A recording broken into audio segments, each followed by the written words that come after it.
Hey honey, wish day. Happy. Good morning, friends. I'm on my porch today. It's really early, so my family isn't up yet. So I've been watering the side garden and the front garden. So I came out here and I thought I would just chat about how we started gardening here.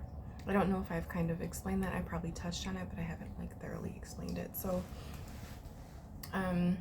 when we first got here, I loved this house because of the back space. It seemed like it went on for days, and it was really long. And in the way back, there's like overgrown. It was overgrown weeds.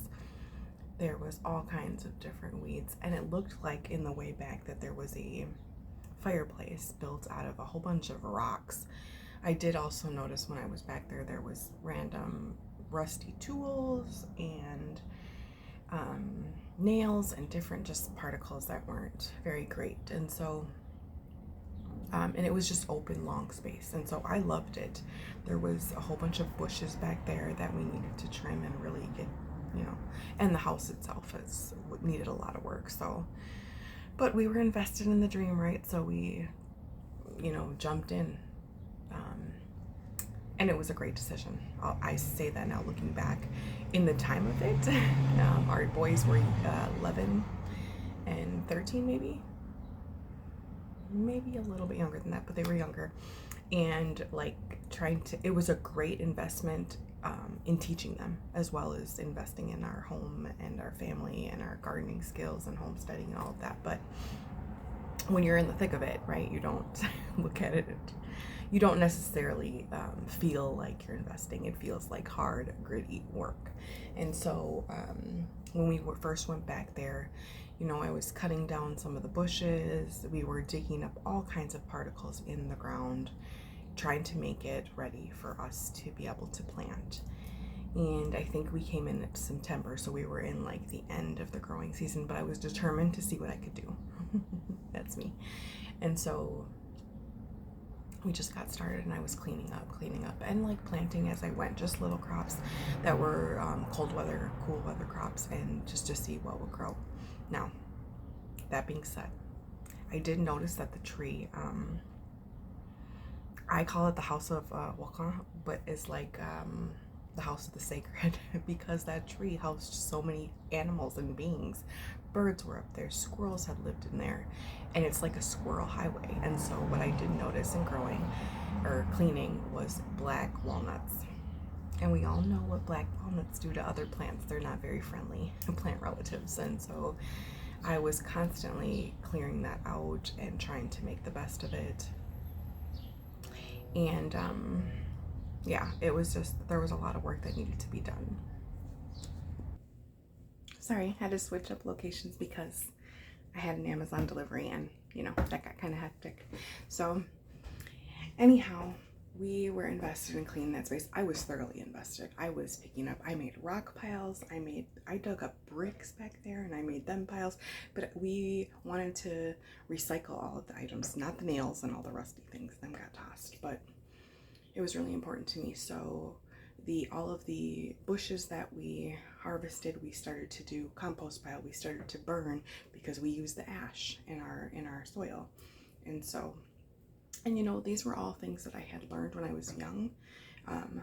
My grandparents' parents had a farm, and my grandma grew up on a farm. And so, and we've always had growing spaces, and we've always tended to the earth. So I knew all of that, but I was almost relearning and teaching my family as we went, my kids. And so there was so many lessons that I learned. And I never want to say failures, because a failure is really just a hidden opportunity, right? And so we learned so much that first year. And that first cool weather crops, they came in, and probably because the soil was nutrient, because no one had been growing here. I think that this space was empty for quite some time before we got here. And so it was overrun, right? There was squirrel, it was like a haven, a sanctuary for these animals. And they were like, who are these humans moving in? This isn't okay. But that's how we kind of got started, and we kind of got to learning. Now, year by year, you clean up a little more, you learn a little more, and you invest a little more. And so, crazily, that first spring that we had, I got chickens. And so, my grandma was raised around chickens, and my aunts had chickens. Chickens and bunnies have been in our life for a long time. So, that part was fun. But there was a lot of learning curves with that too. You know, you learn to tend to chickens and you learn to tend to bunnies and how they're different, and then how they also have similarities into tending to them, and you get a routine. Routines are my life. Okay, so I live hectic. When I'm seeding, when I'm doing all things, I don't need symmetry. I don't need everything to look one way. I kind of like the wild look. When I first started gardening, that first or second year way in the back, I mean, there was so many things blended together and growing that it just made my heart so content and happy. I loved that. I loved different crops growing together. I loved seeing that. You know, as Dakota Anishinaabe, we grew 3 sisters. And so watching each plant relative co-create together, or, you know, need each other, was beautiful. And so I loved learning all of that. I don't need things to look one way. I like it to be wild, but the routine of it, you know, I get up very early before the sun gets up. That's my routine. Living with your grandma, that's what I learned, right? And so I tend to my animals and I do all of my things very early, and I have that morning peace. That morning peace. There's greatness that happens in them hours, even before the sun gets up, like 4 a.m. There's greatness there. I won't touch on that because that's a little bit of my own ceremony, but I love that time. And then you learn. This is a great lesson. You learn that once you teach your animals that that's the time that you get up, that's the time they want to get up, and they can be very noisy, right? Your dogs then want to go out at 4 a.m. Your chickens want to start clucking around and having a chicken party at 4 a.m. And guess what? Your neighbors don't get up at 4 a.m. So that is one of them lessons that I have had to learn. And so, but I do work with the seasons. I work with the moon. So, you know, when the sun starts coming up earlier, then I know that I can adjust and get my time earlier. Now in the winter, I'm not getting up that early. It's a little bit later, not too much later. I still, you know, get up really early. But I go to bed early. And that's another one of my practices. All that to say that start where you are. You don't need a lot of space to grow, but you can learn in any type of space. You can learn about soils and all of these things. You can learn about varieties of seeds and cold weather crops and how many days, you know, certain onions, you know, hard neck, soft neck, all of them things. You can learn all of them things. YouTube is a great way to learn, or you can just experiment. I am an experimental type of gal. I love learning that way. And I have practices that have been written down for me from my elders, so I can go back, and I have elders that I can chat with all the time, and I'm constantly learning. I love to learn, and I love to give that back. You know, my sons can watch this later and be like, my mom was a nut for plants. My mom was a nut for getting up at that time. But there's goodness in them lessons, them gifts, them gems that I'm going to leave behind for my lineage and my babies. And that's the gift of being able to grow wherever you're at. And so that's kind of like the startup of how I started growing here. Now I've grown my whole life in different spaces, and I guess that was kind of a jumping off point to every season watch my grandmother put in a big garden, and she was a cook, and so she would feed all kinds of people. She would gift all of her produce to different organizations, different restaurants, and she would have big feasts all the time. So I got to see that, you know. And then when I had a family, like, I just got to keep layering onto that, right? And so that's kind of where I started. But now we're like 8 years in here, and things are changing. The weather's changing. It's getting hotter here every year, and so I have to kind of work with that, right? And write that into my journals, the things that were one way when my grandma was young and them things were written down.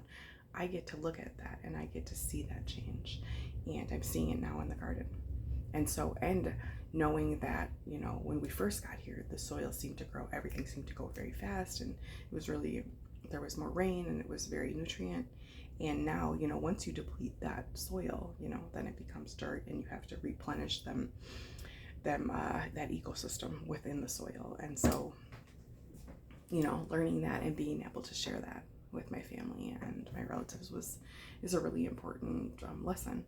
And so now we grow all kinds of different crops. I love to experiment with different crops, and we grow at different growing spaces all around. I have community gardens all around, and so I get to see like, oh, okay. And I'm like a private eye investigator, not private eye, but investigator around soil and compost. So I like to pick people's brains on, oh, okay, how did you do that? What are your methods? What kind of compost is this? Is it, what kind of fertilizer? What kind of manure? All of them things that are very important to me. And so I love sharing that, and I love learning that. And now, with the bunnies and the chickens, I get to do my own experimental. There was one time where we had several different composts on this property, because I wanted to see like, okay, does the compost different in the front or in the back when the sun hits it? Everything plays a role. The water, the sun, the rain, all of it plays a role in your compost. And making sure that we're turning every day, or however you turn, making sure that the temperatures are getting hit. We have these really dog days of summer, hot, and so I had to keep an eye, and it kind of became my baby, my project. And you learn a lot in that process. You really do. And so wherever you are, however you're growing, just begin, and you will learn so much.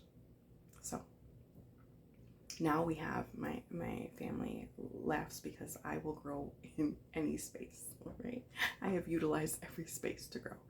And my husband often says, there's no more space to grow here.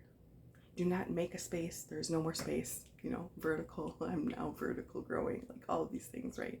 And so learning how to pick the crops that your family will eat.